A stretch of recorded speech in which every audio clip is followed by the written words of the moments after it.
angels real? Have you ever met one? Well, you might have, and you just didn't know it. Hi, I'm Reverend Kevin, and this is Wisdom Fragments. Today we're going to look at wisdom from the book of Hebrews.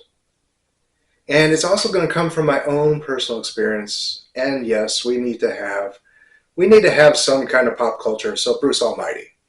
So let's start with Hebrews, and this is from the ESV version. Do not neglect to show hospitality to strangers, for thereby some have entertained angels unaware.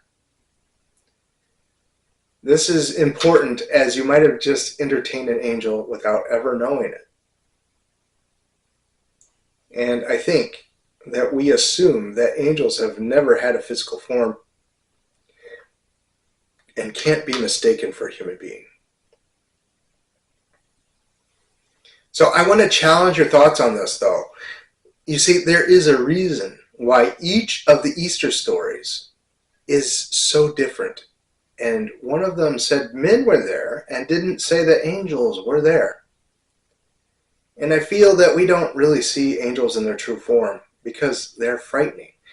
And I think many of us are surprised when we see a bunch of eyeballs in a ring on YouTube. And this is a common thing on YouTube. I mean, there is a reason why biblically accurate pictures of angels are all over YouTube.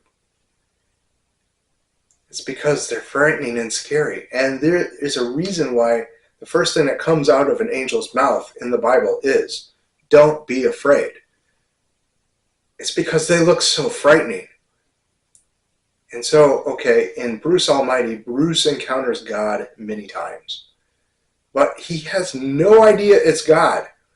And we'll get into that in a little bit.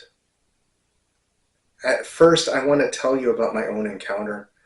And this is when I was an intern pastor. This is way before I was ever ordained. And this was in the middle of the week. And you see, I was preaching on Sunday. And that will be important. So I went into the gas station. I saw this guy. He was under a tree. And you saw he has a blanket. He has some things outside of it. I don't really remember what they were. I just knew it was odd. And there's another odd thing. He had a cat. And the cat was not on a leash. And the cat stayed by him and was very obedient. And so I went in. I paid for my gas. I came out and I put my car by the air compressor. This is one of those air compressors where you have to pay to use it. And so I tried to pay. And the guy says to me, "Sir, don't pay. The manager said that anyone that was a customer didn't have to pay. And you already bought gas, so go back in and tell him that you're a customer." It's like, odd. But I did it, and I didn't have to pay. And then I looked at his car, and it was filled with stuff. And here's the problem. I should not assume, but how can you not? He looked homeless. And so I decided to talk to him. And so I decided to thank him. And he was weird. He was clean.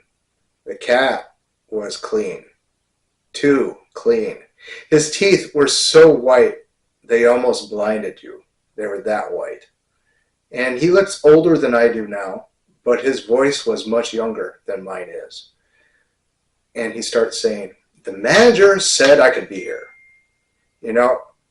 And, I told him I wanted to thank him. And I asked him if he needed anything, and he said no.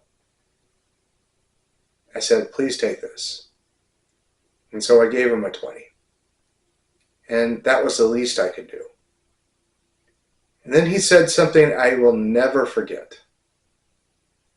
"Thank you. I'll see you on Sunday." And now I didn't think anything of this weird person that said he would see me on Sunday until I started working on the sermon for the week. I had writer's block for this sermon. It's a very common thing for preachers. and I completely forgot the week was about Hebrews. See, I normally use the gospel text when I preach. And then I had to wonder. Because you see, I never saw this guy again. But it's like he knew I was a preacher. I didn't have my collar on. I didn't have any cross on. I didn't say anything that would have shown that I was a preacher. It's like he knew. So the question was this an angel? I don't know. But this is a good story, isn't it?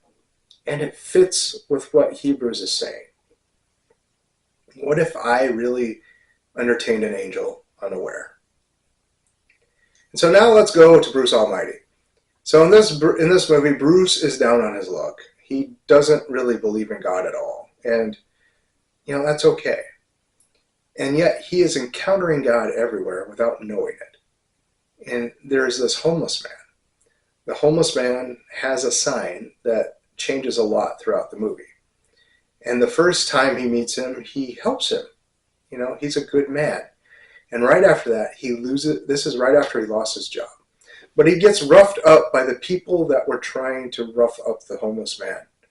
He is treated like crap for his efforts. And then he meets this janitor, and this janitor turns out to be God. And so we're not going to talk about the movie itself here. See, God lets Bruce have all of God's powers for a while, and it doesn't go well. It's the whole point of the movie. And Bruce is terrible about being God. And he has to have God help fix everything at the end of the movie that he caused. But the part that is so amazing is at the very end. You see, God is played by Morgan Freeman. And he probably does the best job I've seen of anybody playing God on TV or in a movie. And at the end of the movie, we see this scene. See, that homeless guy that Bruce was helping and that we saw his sign throughout the entire movie was God all along. So even in our modern myths, we might be helping people that aren't people. We might be helping angels. And so while I don't have a good story about seeing an angel, I do have a lot of weird stories about weird things that should not have happened. And so yes, I believe in angels. And not only believe that they're real, but they're all over the place. And so yes, I do believe that guy that I was telling you about, that guy with the perfect teeth and his super obedient cat, and the reason why I say that is if you know cats, they don't obey, was indeed an angel. And I just gave him $20 thinking he was homeless, not realizing what was going on.